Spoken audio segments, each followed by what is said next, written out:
Hello students, welcome to my channel. Today we are going to discuss important question number 6 from the chapter of carbon and its compound, and that question is explain mechanism of cleaning action of soap.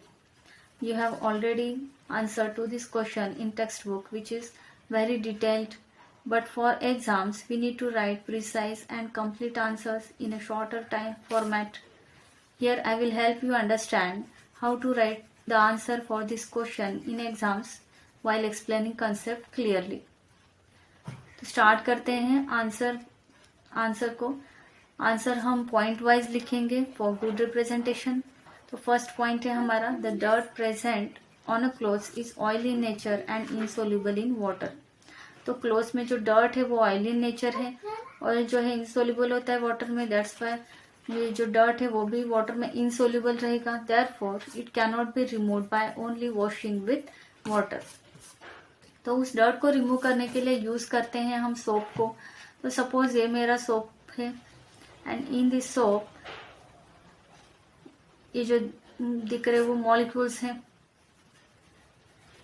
Soap में इस तरह molecules होते हैं and each molecule of soap are the sodium salt.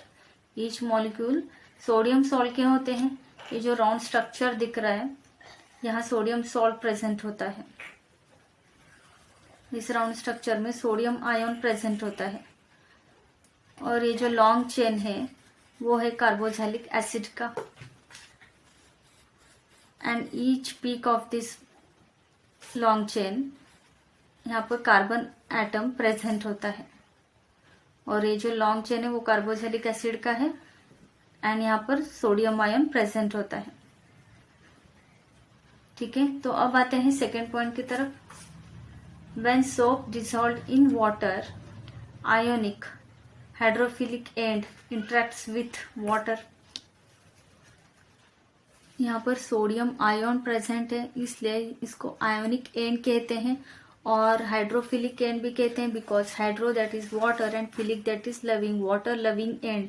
That means ये water को interact करता है, interacts with water.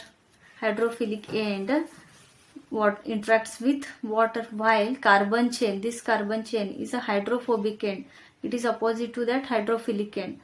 This one, this long chain is interacts the oil droplet. इस तरह सोप मॉलिक्यूल जो है ऑयल ड्रॉपलेट को सेंटर में ट्रैप करता है and thus form a structure of micelle. तो इसको हम डिटेल में एग्जांपल से समझते हैं। फर्स्ट पॉइंट है हमारा, in figure when soap is at the surface of water.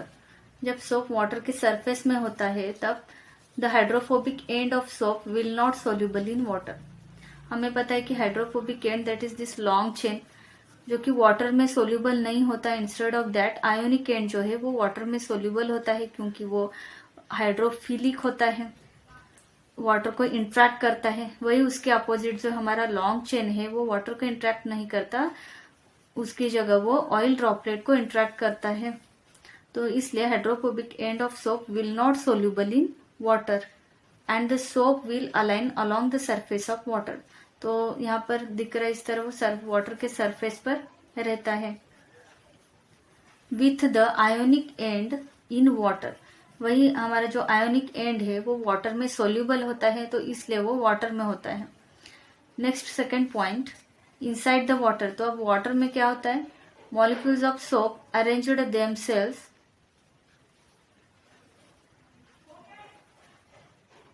molecules of soap arrange themselves in a micelle formation.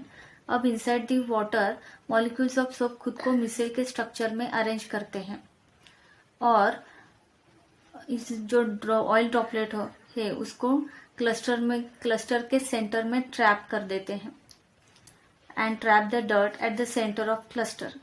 Thus the soap micelle help pulling out the dirt in water. इस तरह soap का जो micelle है वो oil droplet को बाहर निकालने में हेल्प करता है and finally we can wash our clothes clean. अब इस फिगर में ये जो रेक्टेंगुलर शेप्ड क्लोथ है और ऊपर का डर्ट है और ये सारे सोप मॉलिक्यूल्स हैं। ये सारे सोप मॉलिक्यूल्स इस डर्ट को ट्रैप किया है एट द सेंटर और अराउंड क्लस्टर फॉर्म किया है और इसी स्ट्रक्चर को हम माइसेल स्ट्रक्चर कहते हैं। और अब फाइनली ये जो डर्ट है इस क्लोथ से बाहर आ गया है। इस तरह सोप का मैकेनिज्म होता है। I hope you understood this concept with how to write answer. And यहाँ पर हमारा आंसर कंप्लीट होता है। तो students please subscribe my channel.